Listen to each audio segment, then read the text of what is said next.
including me, wonder if the Norwegian black metal bands are the real thing. So I've come to Norway, an isolated country in northern Europe.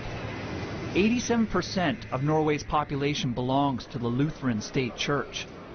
And yet, strangely, Norway's biggest cultural export is satanic black metal. We're filming a documentary. It's a documentary on heavy metal music. Well, first of all, we told him we were doing a documentary on the history of metal, and he said, black metal. Black metal. They know their metal here in Norway, let me say.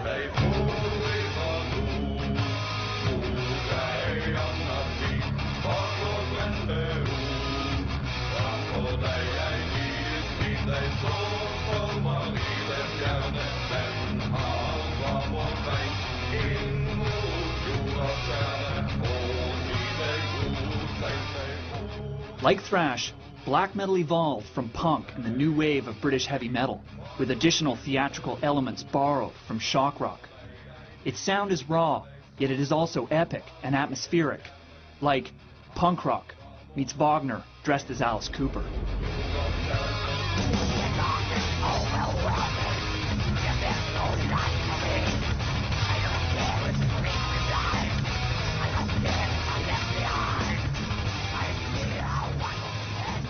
My journey takes me on an overnight train ride from the capital city Oslo to Bergen, a small town on the fjords of the country's west coast. I'm here to talk to people linked to a string of incidents involving members of the Norwegian black metal scene and some of the country's oldest churches.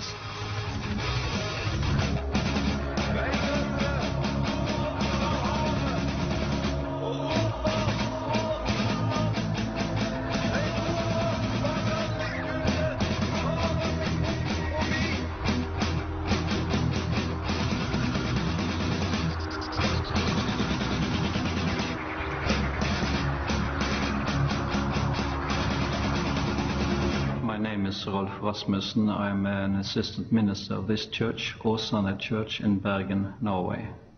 I have been here for 3.5 years when suddenly, the night before Christmas Eve, I received a call from one of my colleagues, and he told me the church is on fire. And I fell into shivers right there in my bed, and I dressed to go to the scene. And coming to the church, it was all flames. The firemen were trying to do their best to contain the damage. And we were there, the staff, looking at the flames, and the smell was everywhere, acrid and pungent. And the tower was still up when we arrived, but after some time, maybe half an hour, it fell heavily to the ground. This was a great loss, not just to us personally, but really to the whole community. This church had been standing here for nearly 200 years, and I saw quite a lot of sad faces. It was not a happy Christmas at all.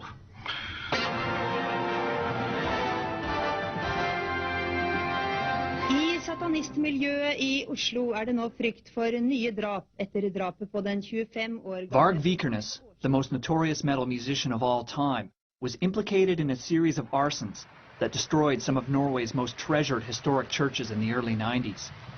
He was also convicted for murdering a fellow black metal musician and is now serving a life sentence. Jorn Tunsberg helped Varg burn down the Åsane church. He served his time and was recently released from prison. We did meet with Rolf Rasmussen, the minister of the Åsane church, and interviewed him. Okay. I'm very interested to hear from you, your perspective on what happened. The most important thing that happened was that the church were burned down. So that's something I stand for, and I stood for it then, I will stand for it now, and I will stand for it like till I die.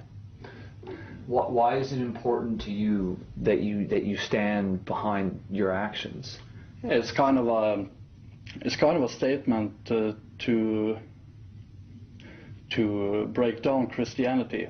Lately, there's been a small trend by some people to see Christianity and any other established religion as the bad guy, and Satan as the liberator, the one who can really turn you into the powerful, strong paths that you should lead.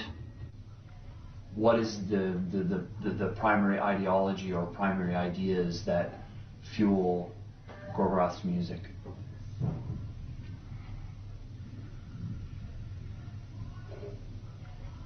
Satan.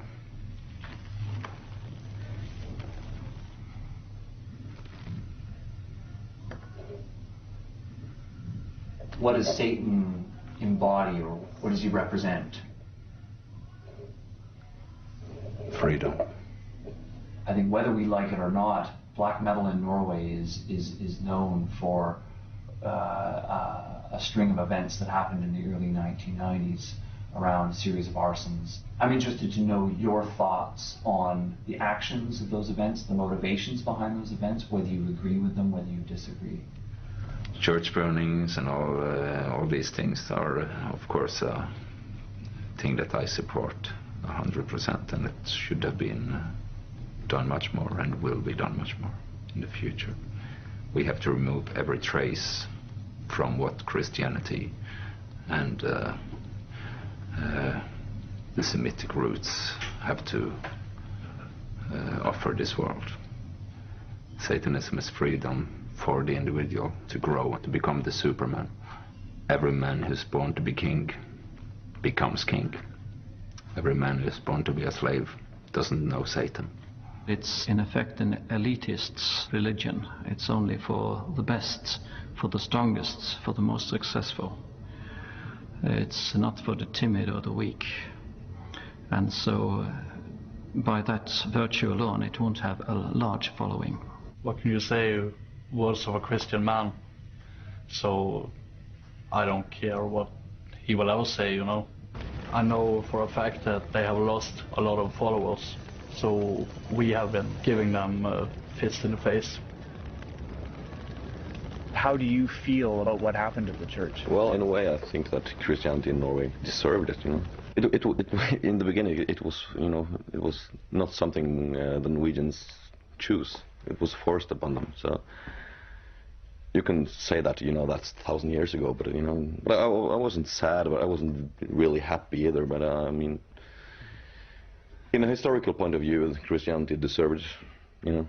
And I think society creates extreme people.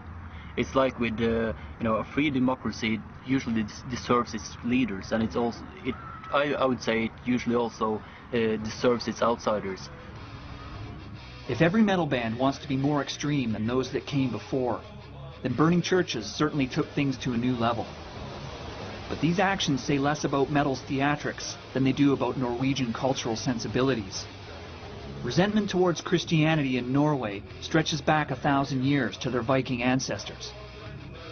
In any case, the majority of metal fans, including myself, could never understand or defend these extreme actions.